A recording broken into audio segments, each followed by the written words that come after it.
Assalamualaikum warahmatullahi wabarakatuh.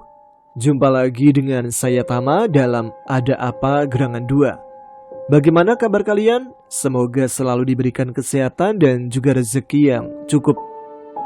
Seperti biasa dalam Ada Apa Gerangan 2, saya akan membacakan kisah-kisah mistis bersambung. Dan episode kali ini kita akan lanjut cerita dari Riono, atau mungkin lebih tepatnya kita panggil Mbah Riono aja ya. Mbah Riono ini membagikan pengalaman nyatanya ketika kecil dulu, yang hidup di sebuah desa yang bernama Desa Mulyorejo. Di sana dia mengalami berbagai macam hal mistis, dari mulai ditampaki setan, terus kejadian-kejadian tragis yang dialami oleh temannya, dan beberapa cerita menarik lainnya. Cerita-cerita dari Mbah Riono ini terjadi pada tahun 1960-an ya. Jadi dengan membaca atau mendengarkan cerita ini kita bisa ikut membayangkan bagaimana sih kehidupan di desa pada masa itu. Nah, menarik bukan? Langsung saja kita simak kelanjutannya. Teman-teman, ada apa gerangan? Ceritanya mulai dari sini.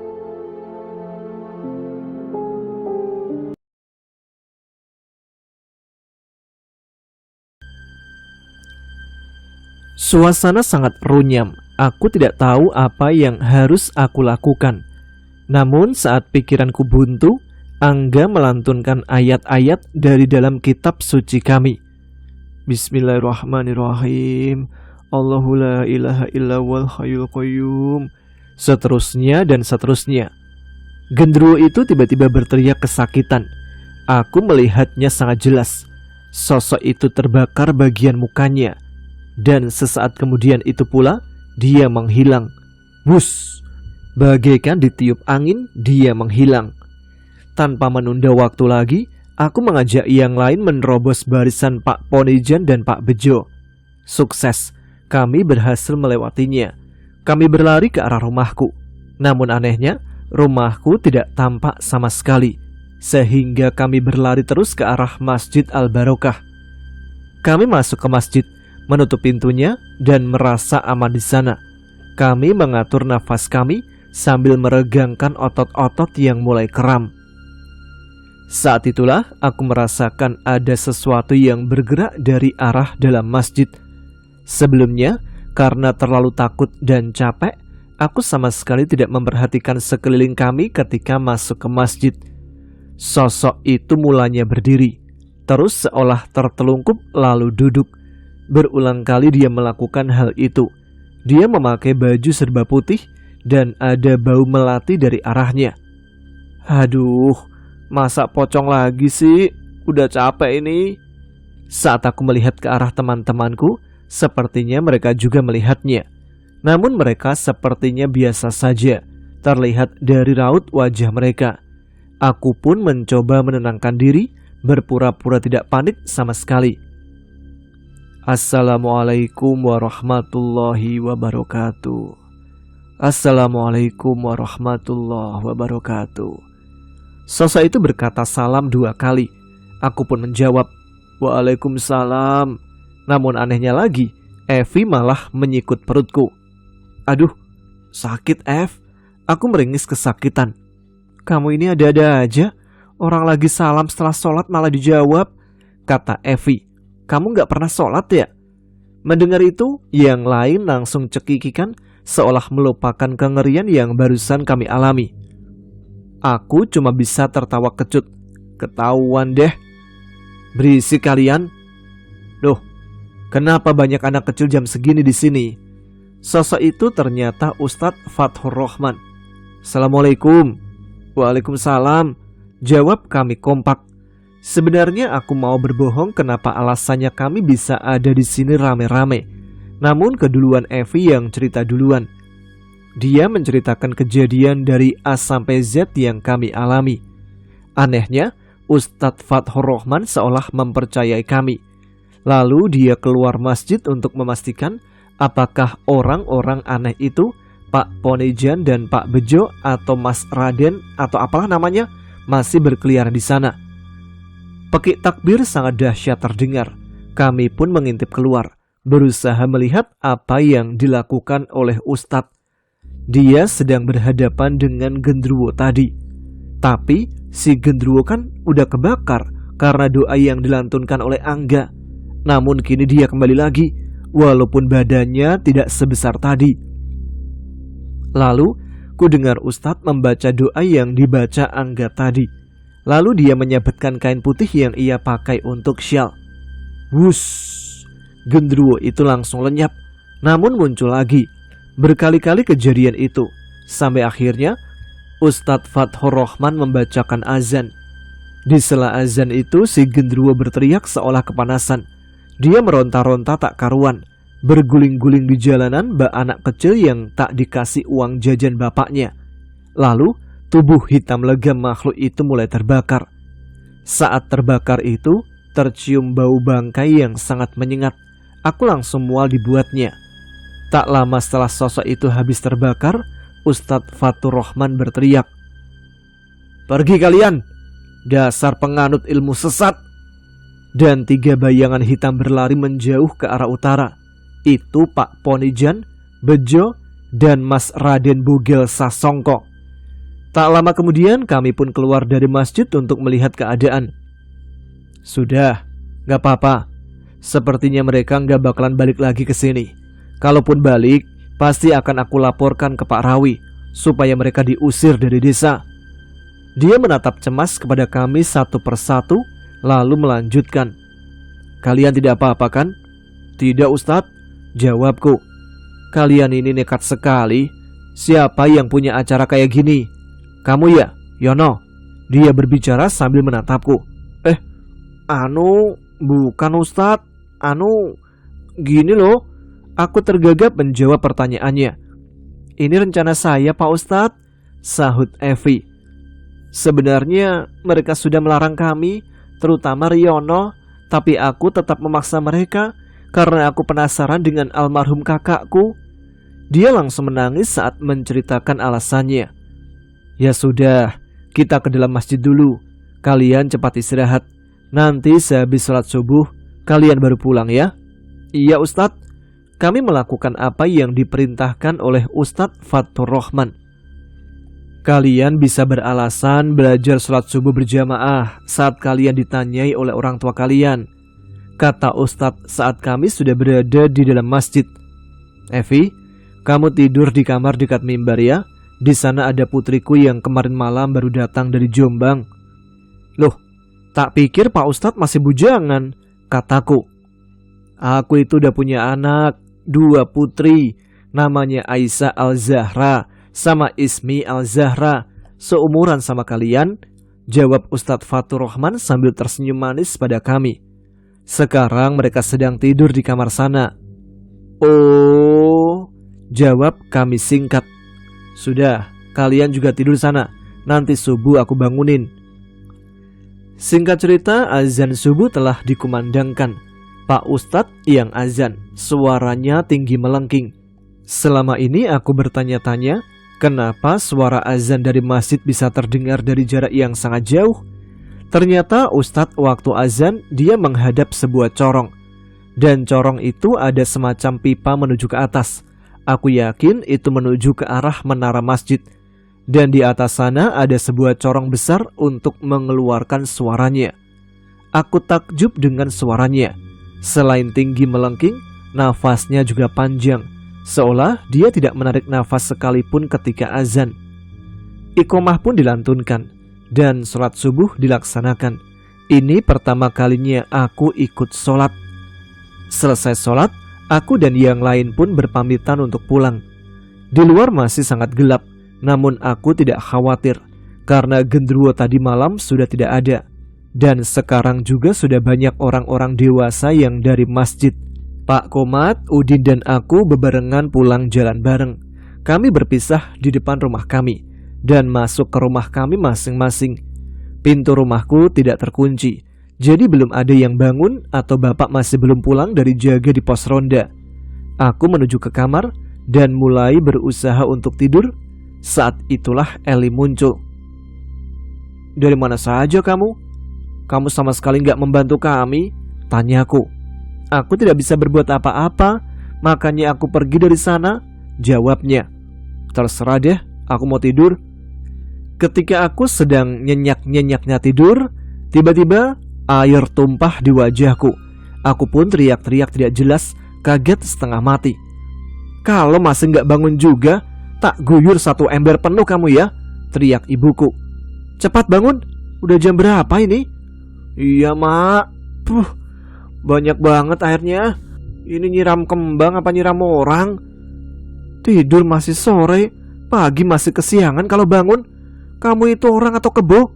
Cepat mandi, berangkat ke sekolah. Awas kalau sampai telat, mak malu dimarahin terus sama Pak Nur. Ibuku ngomel panjang lebar. Iya mak, iya. Ini tak langsung berangkat. Sarapan dulu deh, kataku sambil menyambar tas sekolahku.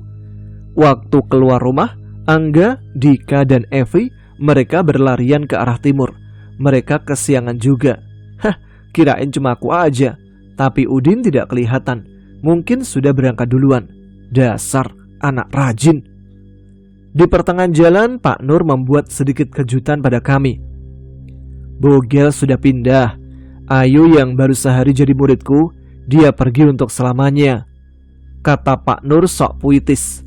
Tapi sekarang ada beberapa anak yang menggantikan mereka.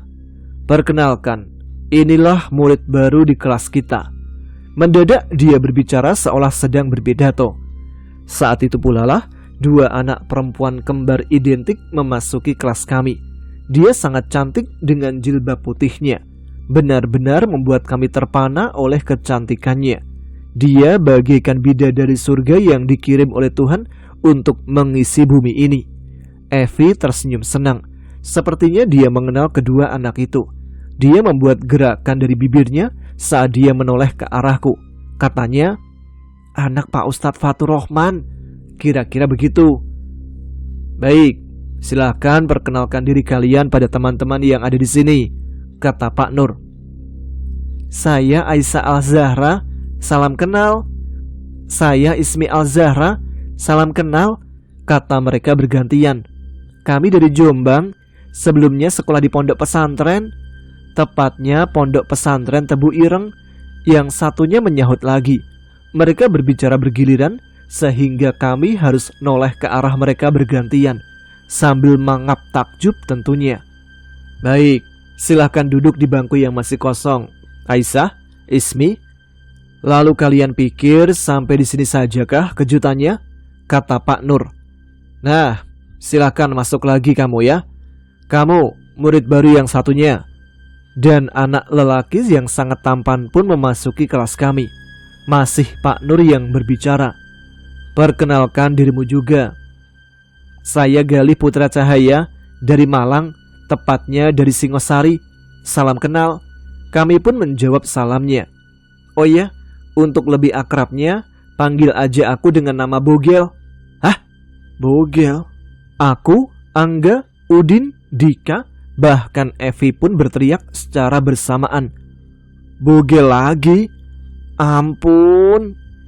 Tak dapat lagi dipungkiri, ketiga anak baru itu mendapatkan perhatian penuh dari seisi kelas. Bermacam-macam pertanyaan, tapi nggak sampai melakukan hal macam-macam sih. Bahkan saat istirahat kelas pun mereka masih dikerubuti para murid bak artis Korea nyasar ke kampung. Aku pun salah satunya sih. Yang menarik perhatianku, ya yang pasti si kembar itulah. Ya dong, duo cewek kinyis-kinyis. Bagi cowok, kesempatan ini mana mungkin dilewatkan, ya kan? Alasan mereka pindah ke sini adalah, kalian masih ingat pondok pesantren yang sedang dibangun itu kan? Ceritanya di beberapa bab yang dulu, mereka berdua disuruh masuk ke sana oleh Ustadz Fatur Rahman, bapak mereka. Bisa ditebak juga di mana mereka tinggal saat ini, di Masjid Al-Barokah tentunya. Setelah puas menghujani mereka berdua dengan pertanyaan, kini sasaran kami berikutnya sudah pasti dan tidak bukan adalah si Bogel yang kedua ini. Ini apalagi ini? Apa akan ada tragedi lagi di sini? Semoga aja enggak sih. Tragedi dan konflik cukup sampai dengan Bogel pertama aja. Jangan ada konflik lagi. Capek nyelesainnya. Ya, yang kemarin aja masih belum selesai sih sebenarnya. Bogel kedua atau Galih, Dia tinggal di desa Tebo Utara, dekat dengan bangunan super gede yang ada di sana, pabrik rokok. Kalian juga masih ingat kan dengan cerita sebelumnya? Jadi nggak perlu ceritakan lagi kan? Alasan dia pindah ke sini adalah bapaknya menjadi mandor di pabrik rokok itu. Jadi mau tidak mau dia pun ikut pindah ke sini.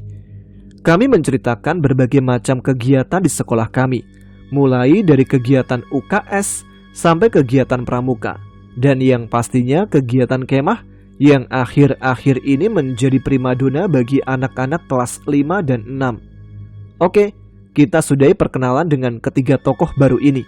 Lanjut ceritanya. Sepulang sekolah, aku mendapati Mbah Ti ada di rumah. Namun ada yang aneh dengan dia. Dia bertingkah seperti anak kecil, berbicara ngelantur seperti memanggil ibuku dengan nama ibunya Mbah Ti. Dia tiba-tiba saja pikun, tidak mengenaliku sama sekali. "Mak, ayo pulang ke rumah Tebo," kata Mbah Ti ke ibuku, dan mereka pun pergi ke sana. Beberapa jam kemudian, mereka berdua datang lagi ke rumahku. Dia ngajak pulang ke Tebo lagi, lalu datang ke sini lagi dan lagi. Sehari mereka bisa bolak-balik sampai 10 kali. Ini terjadi hampir tiap hari. Ibuku yang mengurusnya sampai kewalahan, sampai-sampai tidak sempat untuk memasak makanan untuk keluarganya. Tugas ini pun diambil alih oleh Mas Andri. Seminggu lebih kejadian ini terus berulang, setiap hari lagi, hingga akhirnya Mbah Ti dipanggil sang penguasa alam ini, pemilik hidup dan mati. Beliau meninggal dunia. Hari itu juga Mbah Ti dimakamkan, bukan di pemakaman Mulyorejo, tapi pemakaman di desa Tebo Selatan, di dekat pembangunan pondok pesantren yang sedang berjalan. Sesak nafas ini saat mengantarnya ke peristirahatan terakhirnya. Aku masih ingin bercerita dengannya, masih ingin makan masakannya, masih ingin dipeluk olehnya. Namun Tuhan telah memanggil hamba terbaiknya lebih dulu untuk mengisi surganya.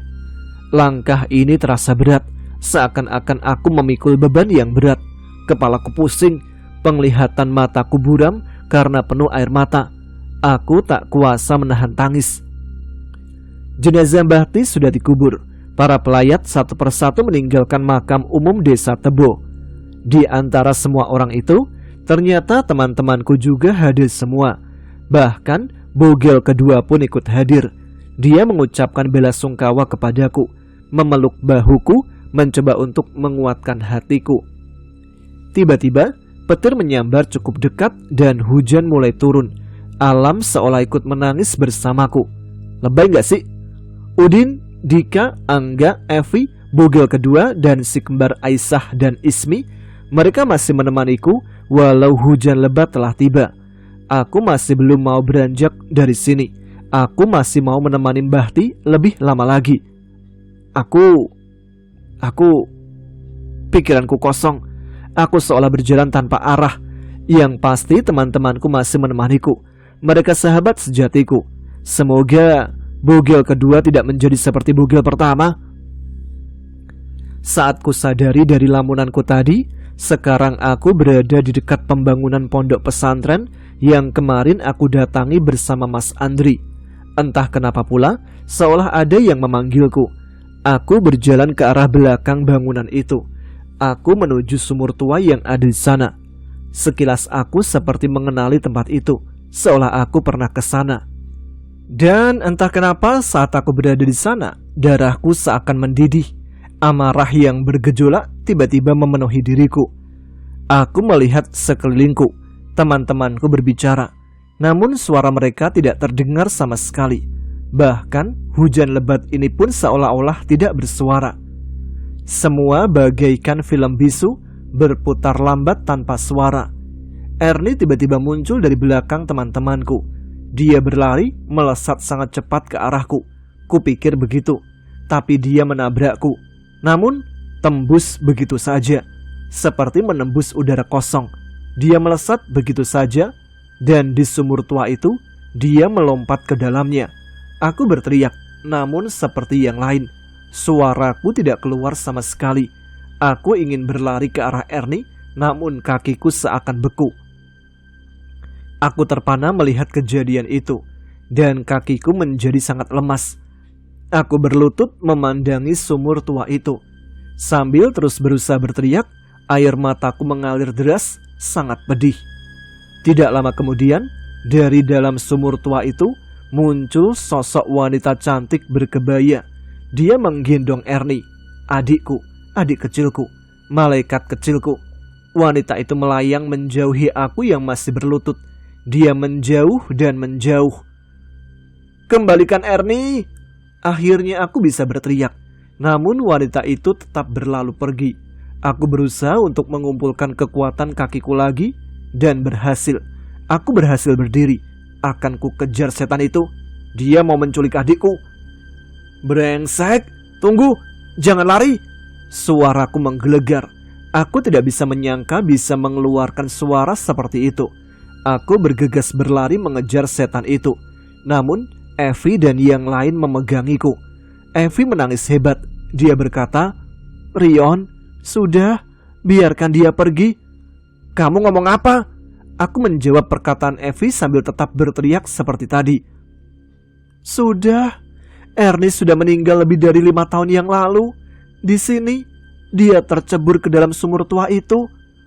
Petir kembali menyambar, seolah sambaran itu mengenaiku langsung. "Apa? Ernie sudah meninggal? 5 tahun lalu? Jangan bercanda. Ernie setiap hari bersama aku. Aku melihatnya tiap hari. Dia... Tamparan Evi mengenai pipiku. Seketika itu pula aku tertegun. "Aku mohon, Yon, kamu tenanglah. Ini kenyataan. Ini memang berat. Kita merasakan hal yang sama. Aku sama Kak Eva. Kita, aku dan dia." Dia terbata-bata. Dia juga bingung mau ngomong apa lagi. Seolah merasa terganggu oleh keributan yang kami timbulkan, seorang pengurus pondok pesantren keluar menghampiri kami. Dia menyuruh kami untuk lebih tenang atau segera pulang. Mengingat saat itu sudah sore dan hujan sangat lebat, kami pun pergi dari sana. Kami berjalan pulang, namun ternyata bapak ibu kami semuanya masih berada di rumahnya Mbah Di. Kami masuk ke sana disuruh mandi dan makan. Setelah tahlilan hari pertama, hujan masih sangat deras. Bahkan sekarang ditambah angin kencang. Hujan badai datang malam ini. Karena rumah sangat luas dan banyak kamar, Mbah Di mempersilakan mereka menginap di sana. Karena untuk pulang saja sudah tidak memungkinkan. Jadi mereka menerima tawaran Mbah Di tersebut. Kamar yang aku pakai nginap kemarin sekarang dipakai oleh Evi, Aisyah dan Ismi. Udin, Angga dan yang lain di kamar sebelahnya. Sedangkan aku memilih kamar di ujung lorong kemarin, di mana aku menemukan buku harian Mr. Johnson. Hujan badai semakin lebat, dan hujan badai ini menemani kesedihanku. Suara aneh membangunkan aku dari tidurku. Suasana masih gelap, masih malam rupanya. Aku tidak ingat kapan aku tertidur semalam. Yang pasti sekarang aku merasa sangat segar seperti biasanya. Aku sudah mulai sedikit melupakan kesedihanku kemarin. Walaupun masih ada yang mengganjal. Aku masih tidak percaya adikku Ernie, dia sudah meninggal. Selama ini aku tidak terima kalau dia sudah tiada. Dan setan bangsat itu, setan kebaya itu, dia yang membunuh adikku. Aku ingin membalasnya. Tapi gimana caranya? Suara pintu dibuka dan ditutup bergantian. Mungkin seseorang sedang ke toilet. Tunggu. Rumah ini memang punya toilet, tapi posisinya di lantai bawah. Sedangkan lantai 2 cuma ada kamar tidur saja. Tidak lama kemudian, aku mendengar suara gumaman seseorang. Dari pendengaranku, suara itu milik satu orang saja. Aneh, sekarang ada suara langkah kaki. Oh iya, aku belum bercerita. Lantai atas rumah Mbah Di itu lantainya terbuat dari kayu. Jadi siapapun yang berjalan pasti menimbulkan suara debuman. Gumaman lagi, tapi sekarang sangat dekat dari kamar yang aku tempati. Gumaman itu seolah diucapkan berulang kali. Lambat laun aku bisa mendengar gumaman itu. Rumahku mau roboh, aku harus pindah kemana? Terus berulang dan berulang kali. Itu bukan suara Mbah Di, bapakku atau Mas Andri. Aku sangat hafal suara setiap keluargaku. Itu suara orang lain, orang yang menginap di rumah ini. Tapi siapa? Beberapa menit kemudian, suasana kembali hening. Mungkin orang itu sudah kembali ke kamarnya dan tidur. Eli, panggilku ke anak kuntil yang ngintilin aku. Tapi tidak ada jawaban. Aku memanggilnya lagi dan lagi, namun dia tidak menjawab sama sekali. Semenjak kejadian di sumur tua tadi sore, dia tidak terlihat sama sekali sampai sekarang. Kemana dia? Ternyata aku tertidur lagi. Saat bangun, hari sudah pagi. Aku dibangunkan untuk ikut sholat subuh berjamaah di rumah Bahdi. Yang menjadi imam sholat tidak lain tidak bukan adalah Ustadz Fatur Rahman. Dia juga menginap di sini rupanya. Kami menggunakan ruang tamu untuk sholat. Ini untuk kedua kalinya aku melaksanakan sholat. Hehe, maklum ya, kan masih bocil. Setelah selesai sholat subuh, para ibu-ibu yang menginap, mereka segera ke dapur untuk menyiapkan sarapan. Karena tradisi tahlilan di sini, setiap orang yang datang tahlil dan takziah, mereka membawa bahan makanan. Jadi di dapur tersedia banyak sekali berbagai macam bahan makanan. Sarapan pun sudah siap dan kami makan bersama. Jam 6 pagi, hujan masih lebat. Sejam kemudian dan kemudiannya lagi, hujan badai tak kunjung berhenti. Bahkan saat ini, air sungai di barat rumah ini mulai meluap. Banjir datang. Trauma Busari masih ada. Terbukti saat dia melihat banjir di luar, dia mulai panik. Panik yang sangat berlebihan. Pak Rawi sampai kewalahan menenangkan istrinya. Sore kembali datang. Hujan belum menandakan akan berhenti. Gemuruh halilintar silih berganti. Banjir semakin tinggi. Kalau masih belum memungkinkan kalian untuk pulang, lebih baik menginap di sini lagi, kata Mbah Di. Sekalian menunggu waktu tahlil nanti malam. Kalian juga nggak perlu cemas akan bahan makanan. Di dapur ada sangat banyak. Aku kira cukup untuk beberapa hari ke depan. Mereka pun mengiyakan. Tapi kalau hujan reda, mereka akan berpamitan pulang. Sehabis sholat isya, tahlilan dimulai. Selesai tahlilan, hujan pun tak kunjung reda. Untuk bahan makanan sih masih oke, kata Mbah Di. Tapi untuk bahan bakar lampu templek dan petromak, dia tidak menjamin. Jadi bisa dipastikan kalau nanti malam akan diadakan penghematan atau mengurangi pemakaian lampu templek. Malam telah datang. Aku dan teman-teman yang tidak bisa tidur karena suara gemuruh hujan memutuskan untuk berkumpul di satu ruangan saja. Hitung-hitung untuk menghemat penerangan.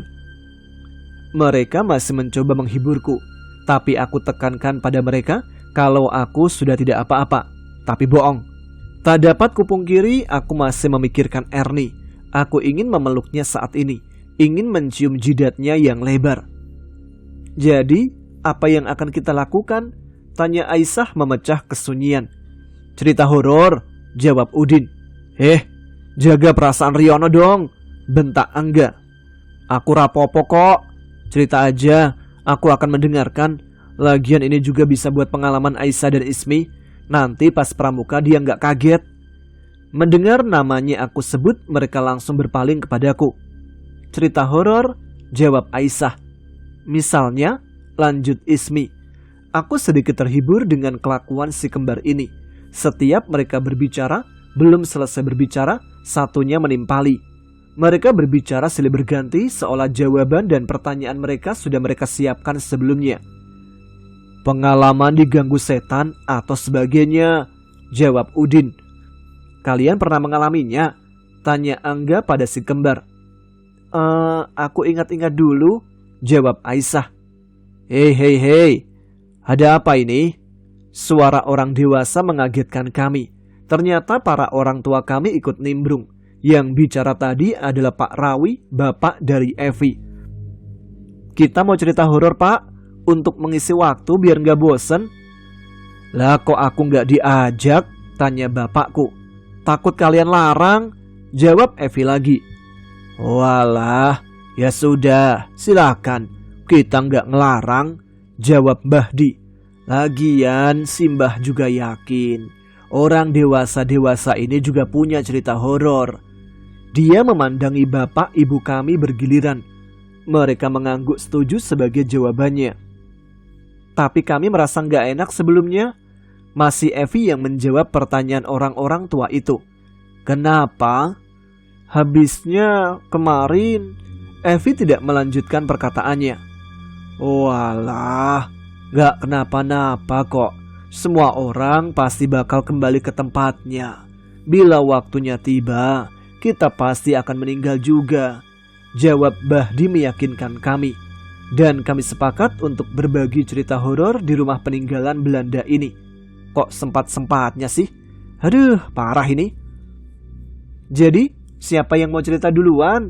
Tanya Evi lagi dan lagi. Tak dapat dipungkiri, cerita horor dalam masa berkabung ini, tepatnya di rumah yang barusan saja ada orang yang meninggal, suasananya benar-benar berbeda. Lebih terasa nyeremin, lebih kena deh. Bahdi yang seharusnya masih sedih karena cintanya telah pergi, wajahnya tidak terlihat sedih. Wajahnya tetap tersenyum seperti biasanya. Sedangkan aku masih kepikiran dengan Bahti.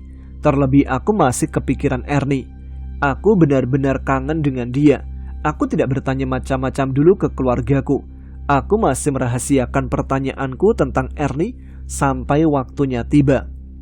Tapi saat tidak ada orang yang memperhatikan Bahdi, wajahnya langsung terlihat sedih. Ternyata dia cuma mau terlihat tegar di depan yang lainnya. Aku yang mau cerita duluan, jawab Pak Rawi atas pertanyaan anaknya tadi. Pak Rawi pun bercerita panjang lebar tentang pengalamannya menghibur kami semua pada malam itu. Malam yang seharusnya sepi, kali ini menjadi sedikit ramai karena cerita-cerita horor yang diceritakan oleh orang-orang tua kami. Seminggu penuh kami menginap di rumah Bahdi. Setiap hari saat aku tidur sendirian di kamar ujung lorong itu, di jam-jam tertentu, aku selalu mendengar gumaman seseorang. Sama dan selalu berulang-ulang. Rumahku mau roboh, aku harus pindah kemana? Suara laki-laki, namun aku tidak mengenali suara siapa itu. Hari ini pun juga sama. Karena penasaran dengan apa yang selalu aku dengar, aku berniat untuk mencari tahu. Siapa dia? Tiap malam selalu mondar-mandir di lorong, bergumam dengan kata-kata yang sama. Suara berdebung berkali-kali tepat berada di depan kamarku, berhenti beberapa detik lalu kembali menjauh. Saat itulah aku memberanikan diri untuk mengintip keluar. Karena hujan masih sangat lebat, lorong itu tentunya sangat gelap. Selain karena hujan badai, lampu penerangannya pun tidak dinyalakan karena menghemat bahan bakarnya. Petir menyambar sangat dekat, kilatan cahaya masuk melalui jendela, dan sekejap saja aku dapat melihat kondisi lorong itu. Di ujung sana, sosok pria kekar berotot, berkumis tebal. Dia tidak memakai baju, hanya celana panjang saja. Dia melihat ke arahku, melotot lebar, namun pandangannya kosong. Dia, Pak Rawi. Dia memang melihat ke arahku, namun sepertinya dia tidak memperdulikanku. Lalu dia berjalan menuju kamarnya, dan suasana kembali seperti semula. Gemuruh hujan lebat yang terdengar.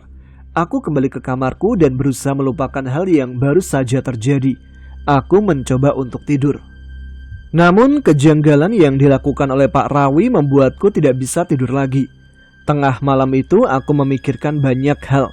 Seperti, kok bisa aku menganggap Erni masih hidup? Apa hubungannya Erni dan Eli? Karena Erni selalu menyebut nama Eli sebelumnya. Dan juga, bolehkah aku jujur pada ibu bapakku tentang ingatanku soal Erni? Aku mencoba mengingat lagi pertemuan pertamaku dengan Eli. Saat itu, yang pasti aku sedang sangat sedih.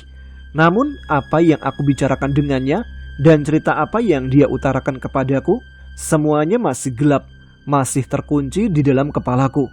Tidak ada petunjuk sama sekali, benar-benar buntu. Kesedihanku saat itu sama besarnya seperti saat aku mengetahui meninggalnya Erni. Aku mencoba mengingatnya lagi dan lagi, seolah tidak ada titik terang. Lambat laun ingatanku kembali. Jelas seolah kejadian itu barusan saja terjadi. Begini ingatanku yang sempat menghilang. Wanita berkebaya merah itu aku juga melihatnya. Saat Ernie berlari ke arah sumur tua itu, aku membiarkannya, tidak mencegahnya sama sekali. Wanita berkebaya itu sangat cantik, jadi aku kira dia adalah orang biasa. Dia memanggil nama Ernie dan namaku. Aku sama sekali tidak memikirkannya dari mana dia tahu namaku. Karena sumur tua itu berada tidak jauh dari rumah Bahdi. Jadi aku kira wanita itu hanyalah salah satu tetangga Bahdi saja. Ternyata bukan. Dia setan. Dia iblis jahat yang menyeret anak kecil, siapapun juga, ke dalam sumur untuk membunuhnya, menjadikan miliknya. Kala itu aku berusia 7 tahun.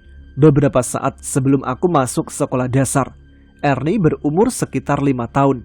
Semenjak siang tadi, aku bermain dengannya di sekitar sumur tua itu. Tidak kusangka ini akan menjadi permainan kami yang terakhir. Wanita berkebaya itu memanggil Ernie lebih dulu, lalu aku. Ernie yang masih polos, dia langsung saja berlari ke setan kebaya merah itu. Aku yang tidak curiga sedikit pun membiarkannya menghampiri setan itu. Secara ajaib, Ernie yang masih mungil itu bisa melompat ke dalam sumur, padahal sumur itu ada dinding bundar yang lumayan tinggi. Aku tertegun, kakiku lemas mengetahui itu. Seperti sesaat setelah ingatanku tentang Ernie kembali, seperti itulah keadaanku. Aku yang berteriak-teriak menarik perhatian orang yang ada di sana. Mereka menanyaiku dan aku menjelaskannya. Mereka berusaha menolong Ernie. Sayangnya sudah terlambat. Ernie meninggal. Dia pergi meninggalkanku untuk selamanya. Pemakaman Ernie dilakukan keesokan harinya. Dia dimakamkan di desa Tebu Utara. Setelah pemakaman selesai, hari mulai sore. Aku yang sedang kalut saat itu berjalan menuju Sungai Lanang sendirian. Hari mulai gelap, namun aku tidak peduli. Di atas tanggul itu, aku menangis sejadi-jadinya, meraung-raung, gulung-gulung, dan sebagainya. "Adik, kenapa?" tanya seseorang dari belakangku. "Sedang apa sendirian di sini?" Aku menoleh ke arahnya. Dia memakai gaun indah berwarna biru muda, bermata biru, berambut kuning keemasan. Ya, itu Eli. Ini pertama kalinya aku bertemu dengannya. Di sini, di tanggul pertama, atau kalian kenal sebagai Sungai Lanang. Dia jauh lebih dewasa dariku saat itu. Senyumannya menenangkan, suaranya lembut. Aku tidak menyangka bahwa dia juga seekor setan. Seorang setan. Setan. Aku menceritakan meninggalnya Ernie dan menangis lagi. Saat itulah dia memelukku, membelai rambutku. Aku yang merasa sangat kehilangan seseorang yang aku sayangi, dalam sekejap mulai tenang. Lalu dia mulai bercerita tentang dirinya. Namun aku masih tidak ingat isi ceritanya. "Kamu benar-benar menyayangi adikmu ya?" kata Eli.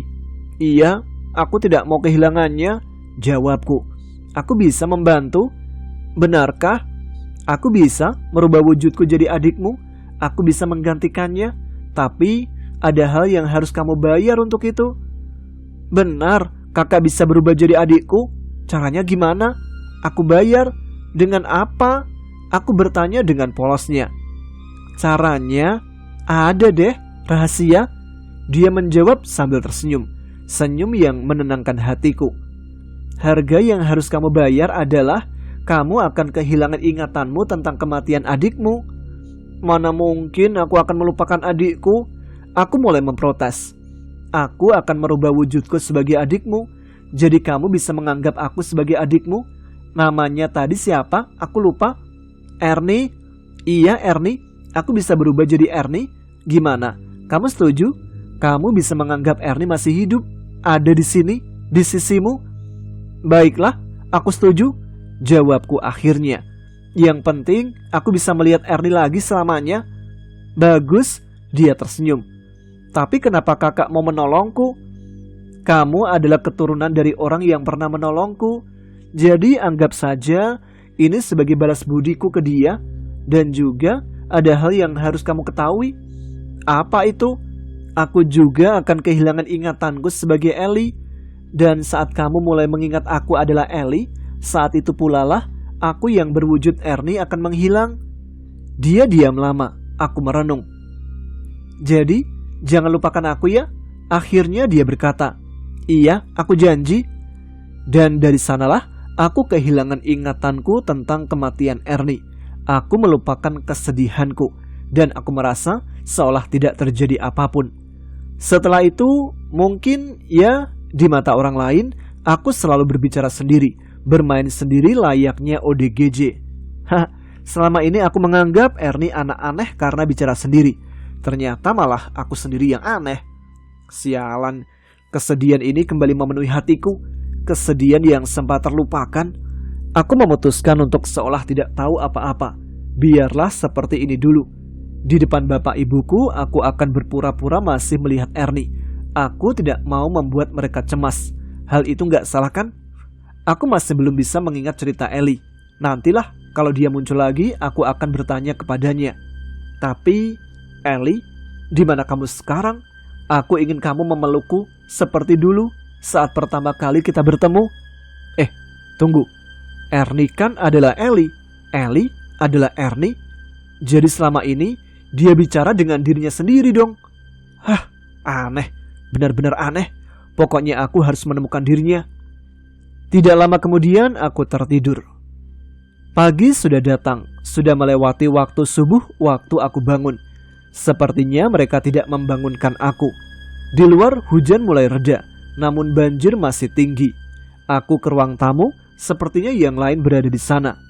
Suara mengerikan terdengar dari ruang tamu. Aku bergegas ke sana. Pemandangan yang aku lihat sungguh luar biasa. Pak Rawi yang bertubuh kekar sekarang diikat oleh orang-orang dewasa yang lain. Evi menangis di pelukan Bu Sari. Ada apa? Tanyaku. Pak Rawi kesurupan, jawab Angga. Rumahku roboh, teriak Pak Rawi. Namun suaranya mengerikan. Rumahku, aku harus tinggal di mana? Dari tadi dia berteriak seperti itu. Bu Sari sudah menenangkan beliau dari tadi. Evi juga. Namun seperti yang kamu lihat tuh, dia tetap seperti itu, kata Angga. Hal-hal aneh muncul silih berganti. Apakah desaku sudah dikutuk? Desa terkutuk? Walaupun hujan badai sudah sirna, namun air bah masih belum surut. Pak Rawi yang sedang kesurupan tadi, kini dia terkurung di salah satu kamar. Dia masih diikat karena bisa membahayakan orang lain. Ustadz Fatur Rahman masih belum bisa menyembuhkan Pak Rawi. Hanya saja setelah diruqyah sebentar, Pak Rawi mulai sedikit tenang. Malam pun kembali hadir. Karena merasa agak ngeri gara-gara kejadian tadi pagi hingga siang, aku memutuskan untuk tidak tidur sendirian lagi. Aku berkumpul dengan yang lain di kamar yang aku pakai sebelumnya. Niatnya sih cari aman dengan cara berkumpul dengan yang lain. Malah sebaliknya. Anak-anak kalau tidur barbar semua. Terutama si bugil kedua tuh. Bolak-balik tangannya mukul mukaku. Ini tidur apa ngajak ribut sih? Angga ngoroknya kayak sapi disembelih. Grak-grok. Sedangkan Udin suka ngomong gak jelas. Dika, jangan ditanya. Posisi tidur awalnya normal, sekarang posisi kakinya diganti dengan kepala. Dan berat hati, aku melangkah keluar kamar menuju kamar ujung lorong sialan. Apes. Saat membuka pintu kamar ujung lorong, terdengar teriakan Pak Rawi mengagetkanku. Aku cepat-cepat masuk ke kamar dan menutup pintu. Aku mencoba untuk tidur, namun hasilnya nihil. Aku kelam-kelam di atas ranjang hingga beberapa menit kemudian terdengar suara perempuan berteriak sangat kencang. Dan beberapa detik kemudian pun rumah heboh. Aku yang penasaran langsung melesat keluar kamar. Kulihat Bu Sari berdiri di depan pintu kamar yang dia tempati. Dia gemetaran dan meracau gak karuan. Genderuwo, katanya. Ada genderuwo, dia tidur di sebelahku. Setelah tahlilan tadi, aku menuju kamar suamiku. Kulihat dia seperti tidak kenapa-napa. Dia minta tolong untuk melepaskan ikatannya. Dia bicara seperti biasanya, begitu tenang, seolah tidak ada yang terjadi kepadanya. Karena dia berperilaku seperti itu, hal itu membuatku sedikit khawatir, mengingat kelakuannya seharian penuh tadi. Tak lama kemudian, Bahdi datang. Dia membawa makanan untuk suamiku. Karena aku masih takut dengan suamiku, jadi Bahdilah yang menyuapinya. Lalu dia berkata, "Sudah, kamu balik saja ke kamarmu. Biar aku yang mengurus Nak Rawi. Begitu. Aku tidak merasa khawatir lagi kepada suamiku karena sudah ada yang merawatnya. Maka aku menurutinya. Aku kembali ke kamar. Di sana ada Evi. Aku mengobrol sedikit dengan dia karena dia juga masih agak shock atas kejadian seharian. Sekitar 2 jam kemudian, suamiku masuk ke kamar. Aku dan Evi sangat terkejut dan sejujurnya sedikit takut akan kehadirannya. Pak Di menyuruhku ke sini. Dia bilang sudah tidak apa-apa, jadi kamu gak usah khawatir, katanya saat melihat kecemasan di wajah kami. Jujur, sumpah demi apapun, suaranya, tingkah lakunya, semuanya, aku yakin dia memang benar-benar suamiku. Karena yang menyuruh suamiku datang ke kamar adalah Mbah Di, maka aku percaya kalau dia sudah tidak apa-apa. Karena selama dia ngamuk, yang merawat dia adalah Mbah Di. Dan karena ranjang sangat sempit, gak cukup kalau dipakai 3 orang, maka suamiku menyuruh Evi untuk pindah ke kamar teman-temannya. Dia pun menurutinya. Singkat cerita, dia mulai bercerita tentang masa lalu kami saat pertama kali bertemu dan memutuskan untuk menikah. Semuanya benar apa yang dia ceritakan. Maka aku semakin yakin kalau suamiku sudah baik-baik saja. Tidak lama kemudian, dia mulai merayuku layaknya suami istri saat berduaan di kamar. Kami bergerumul, lalu lama-kelamaan tangan, dada, dan lainnya, aku merasakan ada bulu kasar di seluruh tubuhnya. Aku lantas membuka mataku karena ada yang janggal. Dia langsung berteriak mengerikan. Sosok itu langsung lompat dari atas ranjang menuju balik bayangan di lemari kamar dan lenyap begitu saja. Beberapa detik kemudian, kalian datang ke sini. Begitulah ceritanya, kata Bu Sari menutup ceritanya. Selanjutnya diputuskan bahwa kami akan tidur di satu ruangan saja. Ruangan yang dipilih adalah ruang tamu untuk para lelaki dan ruang keluarga untuk para betina. Ibu-ibu. Ruangan itu terhubung, tidak ada sekatnya, cuma jaraknya sedikit jauh. Pagi yang cerah akhirnya datang di bumi Mulyorejo. Sinar matahari bersinar malu di ufuk timur. Burung yang sudah lama tidak bernyanyi, kini mulai mereka melampiaskannya dengan bersiul sekeras-kerasnya. Langit jingga menyambut hari Senin ini. Kami yang sudah terkurung di dalam rumah bergaya Belanda ini lebih 1 minggu, melampiaskannya dengan cara berlari riang gembira di teras rumah, sambil bernyanyi, salalalala, trilililili, gitulah pokoknya. Pak Rawi masih dalam kondisi yang memprihatinkan. Dia masih diikat dan dikurung dalam kamar. Keluarga bugil kedua memutuskan untuk segera pulang karena bapaknya adalah salah satu mandor di pabrik rokok. Dia takut akan posisinya. Dan yang lain pun ikut berpamitan, kecuali Bu Sari, karena Pak Rawi masih harus di rumah Bahdi, tidak tahu sampai kapan. Aku berinisiatif untuk mengantarkan mereka pulang. Hitung-hitung sebagai tanda terima kasih pada mereka yang telah mendoakan Bahti selama 1 minggu penuh. Kami menuju jembatan penghubung Mulyorejo dan Tebu Utara. Sulit dipercaya, jembatan gantung yang seharusnya berada di sana kini telah sirna terbawa oleh banjir atau roboh, aku tidak tahu. Sungai Sat, nama sungai perbatasan itu. Aku lupa kasih tahu namanya kemarin. Sungai itu meluap. Kini penuh dengan air bah berwarna kecoklatan. Gemuruh suara air bah itu membuatku bergidik ngeri. Wajah kecewa sangat terlihat jelas di keluarga bugil kedua. Mau tidak mau, ia harus mau ikut balik ke rumahnya Bahdi. Maka kami melanjutkan perjalanan menuju rumah Udin, Angga, dan Dika. Tidak lupa juga dengan si kembar. Kami juga menuju ke Masjid Al-Barokah, satu arah sih. Keluarga bugil kedua mengikuti kami. Kami menuju ke arah perempatan jalan di pusat Mulyorejo. Dan saat di sana, kejutan menunggu kami. Dari arah depan masjid, pohon beringin kembar di kelurahan sekarang tinggal 1, yang satunya tumbang. Pohon itu tumbang menimpa kelurahan dan bangunan itu pun rata dengan tanah. Jembatan kecil depan situ juga hilang. Hamparan sawah di depan kelurahan kini menjadi kubangan air. Kami kembali ke arah sebelumnya, menuju rumah Angga dan Dika. Rumahnya juga rubuh rata dengan tanah. Kami lanjut ke arah rumahku. Alhamdulillah mengalami hal yang sama dengan yang lain. Sementara masjidnya, subhanallah, tetap berdiri tegak seolah tidak tersentuh ujung jari sekalipun. Ustadz Fatur Rahman dan Aisyah, Ismi, mereka memutuskan tetap tinggal di masjid. Jadi kami kembali pulang tanpa mereka. "Gimana Mbah?" tanya Pak Roni, bapaknya bugil kedua kepada Mbah Di. Saat kami kembali berkeliling melihat keadaan Mulyorejo, kami juga menceritakan rumah-rumah yang sekarang telah rata dengan tanah. "Apa nggak ada jalan lain untuk pergi ke desa Tebo Utara?" "Ada, tapi harus memutar sangat jauh. Di sana ada jembatan juga, tapi aku tidak menjamin jembatannya masih berdiri atau tidak." "Apa nggak sebaiknya kita lihat dulu ke sana?" tanya Bu Roni.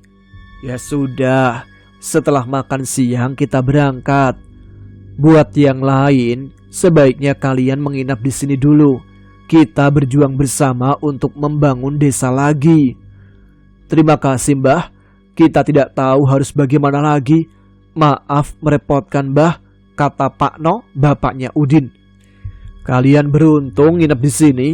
Kalau kalian di rumah saat kejadian, aku nggak bisa membayangkan," kata bapakku. "Benar." Setelah makan siang, kami menuju ke jembatan yang dimaksud oleh Mbah Di. Ternyata tempatnya di desa Kocek, dekat rumahnya Singgih, teman sekelasku. Kami bertemu di tengah jalan. Aku bercerita tentang keadaan Mulyorejo, bagaimana rumah-rumah di sana luluh lantak berantakan. Dia bercerita di desa Tebo Tengah cuma sebagian saja rumah yang mengalami kerusakan. Dia juga bercerita kalau jembatan yang dimaksud Mbah Di masih kokoh berdiri. Lantas kami ke sana. Jembatan itu juga sebagai penanda perbatasan antara desa Tebo Tengah dan desa Kocek. Untuk sampai ke sana, jalan naik turun sangat curam, dan kanan kiri adalah jurang dan tebing yang tidak kalah curam. Tidak jauh dari jembatan itu ada pemakaman umum. Itu pemakaman yang diceritakan oleh Singgih saat kemah kemarin. "Kita mampir sebentar ke sana," kata Mbah Di seraya menunjuk ke arah makam itu. "Sekalian mampir ke juragan lamaku." Ternyata Mark Johnson dimakamkan di sana. Setelah mendoakan beliau, kami pun melanjutkan perjalanan. Jalan yang kami tempuh ternyata tembus ke desa Bandulan. Jadi kami memutar sedikit untuk menuju rumah Galih atau bugil kedua. Aku masih ingat nama aslinya kok. Rumahnya tidak kenapa-napa. Kami pun disuruh mampir dan disuguhi beberapa cemilan dan minuman hangat. Rumahnya tidak terlalu besar, namun terbuat dari batu bata. Jadi rumahnya aman-aman saja. Setelah bercengkrama sedikit, kami pun pamit pulang. Saat di rumah, suasana heboh karena Pak Rawi melarikan diri. Dari keterangan Bu Sari, saat dia menengok suaminya, tiba-tiba Pak Rawi berteriak sangat kencang dan seolah mendapatkan kekuatan yang sangat dahsyat. Dia bisa memutuskan tali pengikatnya dengan mudah, lalu berlari keluar rumah. Mereka tidak berani mengejarnya karena takut dengan amukan Pak Rawi. Ya mau gimana lagi, mau nggak mau para lelaki dewasa pun mencarinya, takut membahayakan orang lain di jalan. Aku yang kecapean memutuskan tidak ikut. Aku bergabung dengan anak-anak yang lain. Aku menceritakan perjalanan barusan ke mereka. Evi menjadi sangat pendiam, mulai dari awal kejadian Pak Rawi kesurupan.